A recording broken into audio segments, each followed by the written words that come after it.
Hey crafty cuties, welcome back to another video. Today I'm going to show you, kind of craft with you and show you the main highlights of making a journal.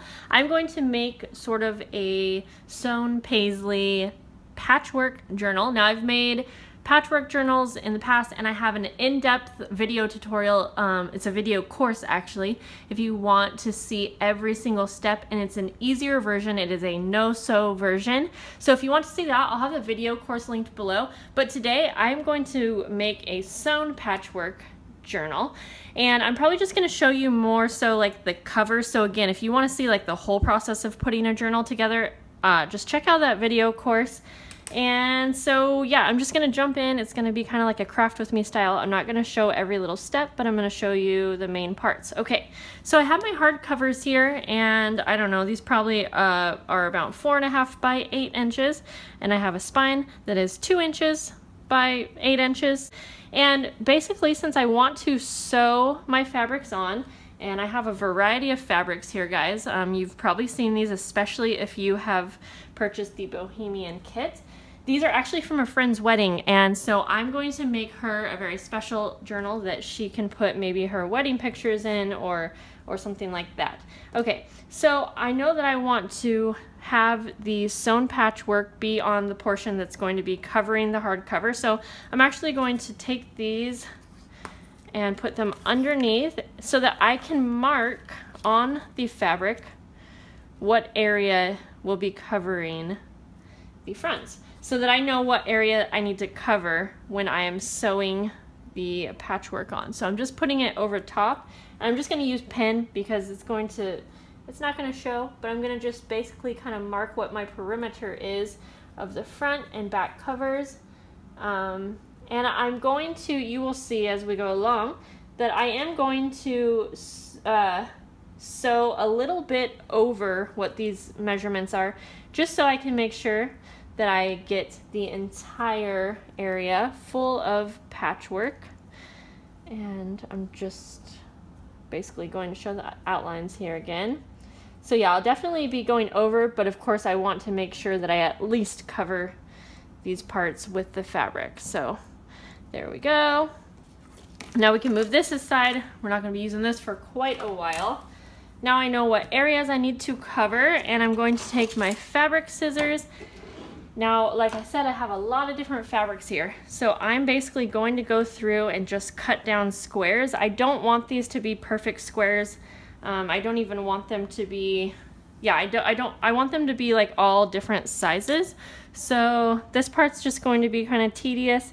I'm going to be going through and just picking like my very favorite pieces that I can work with and kind of build together. And then we can place them on as we go.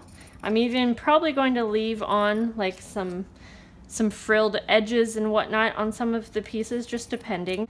I will be back once I have this part all set out.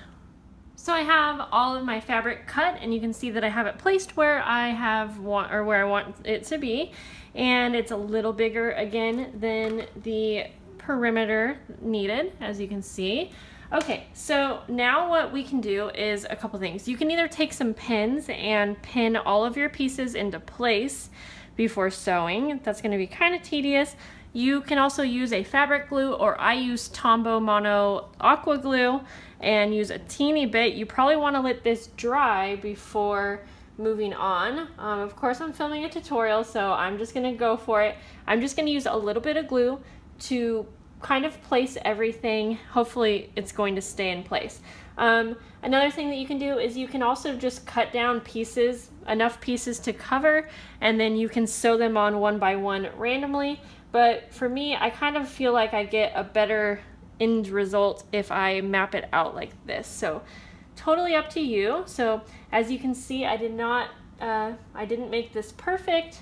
I overlapped some pieces, like I have this netting kind of fabric. I'm not sure if you can really see that. And so I placed it over a designed piece of fabric. And so I'm just going to continue adding little drops of glue and hoping that this will hold well enough so that I can start the sewing process. Now it is time to sew. This is going to be the trickier part, but basically I'm going to fast forward and probably play some music over this.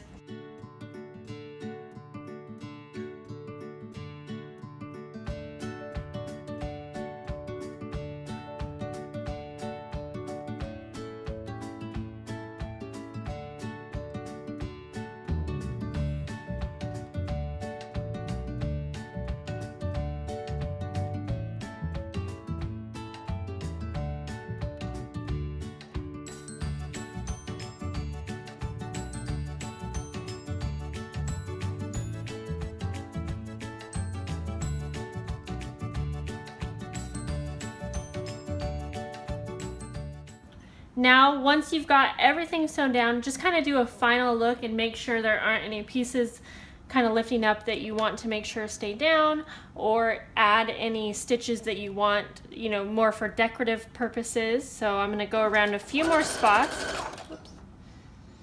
And we will be done with this part.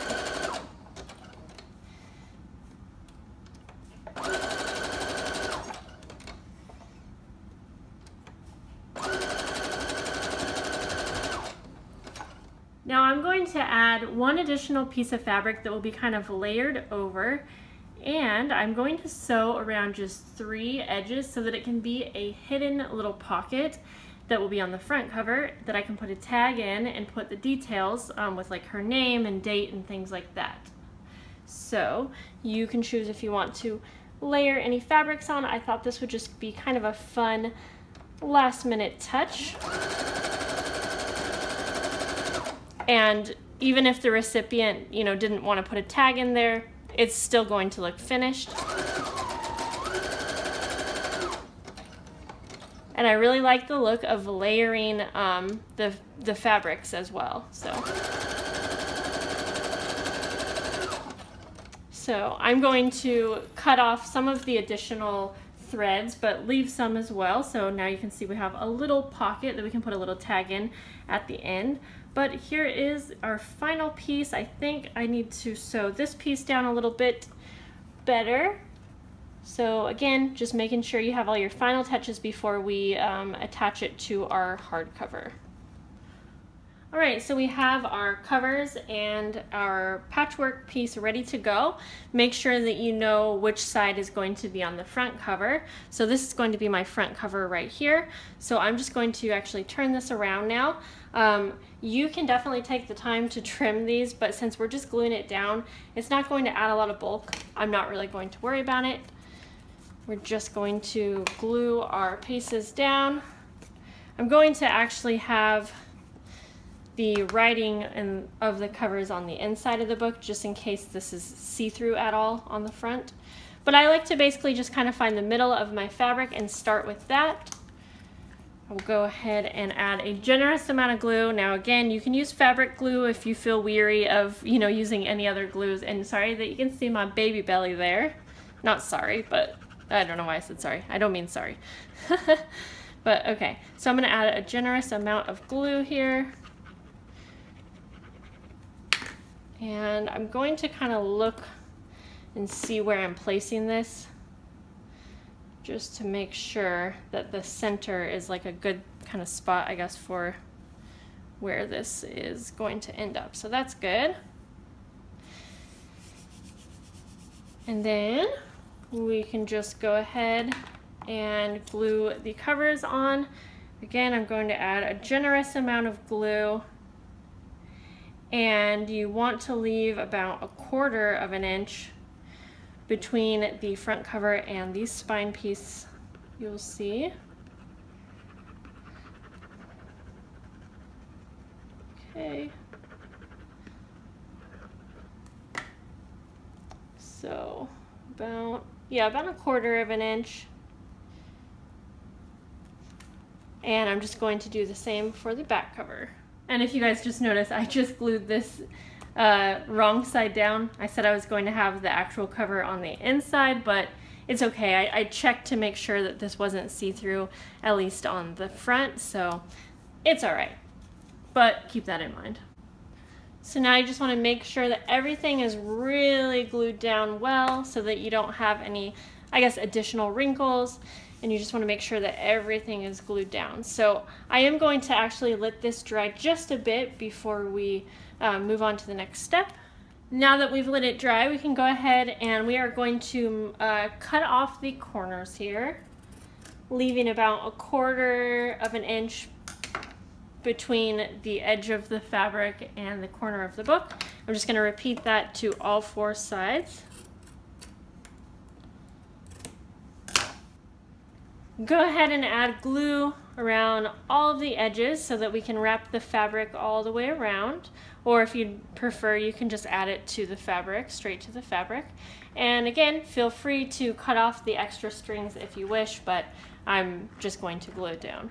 Now just go ahead and wrap around the fabric on all 4 sides, really tightly.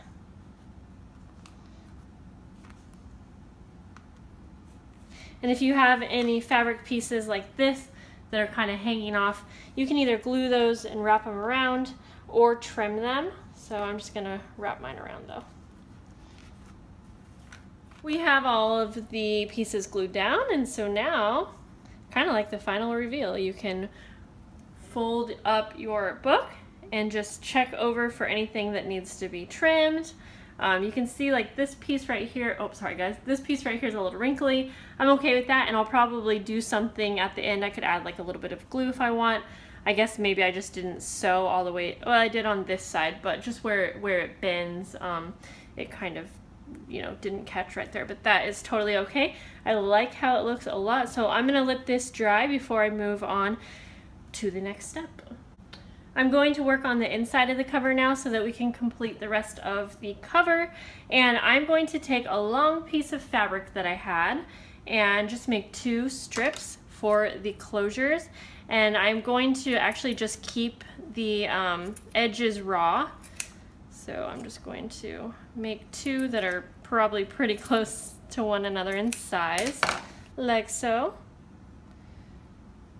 There we go. It's probably a little longer than I need, so I will measure that out, and then we can glue these underneath here. So I'm just going to basically glue these underneath what I am covering the inside of the book with. So I'm going to use just a piece of muslin fabric, and I'm just going to add some extra glue where the closures are. And the reason I add the muslin, because you're going to see that in the final book I'm going to have some scrapbook paper lining the inside. I like adding the muslin more for just extra durability, really making sure that the front or the entire cover stays together. And it's just a step that I like. It adds like some plushness, I guess, to the book that I really enjoy. So I'm going to cover this entire thing now in glue on the inside, so that I can place our muslin down. Alright, just gonna place this over, kind of sandwich everything, and then I'm going to make sure to press down where the spine is so that you can make sure to have enough fabric and flexibility in that spot. And just make sure that you have lots of glue where the closures are, because those are going to be getting used quite a bit. Here is the complete cover, and I'm going to be using this paper pad right here for the pages, Samantha Rose by DCWV. So I will have a video coming at some point to show you what the final journal looks like. And again, if you want a full in-depth tutorial on how to make a junk journal, I'll have a link below. And if you would like a full, very in-depth tutorial / video course on a easier version, a no-sew patchwork journal, I will have that video course down below. But I love how this one turned out. I hope that it was helpful for you guys to see how I put it together, and I will see you in the next video. Bye guys.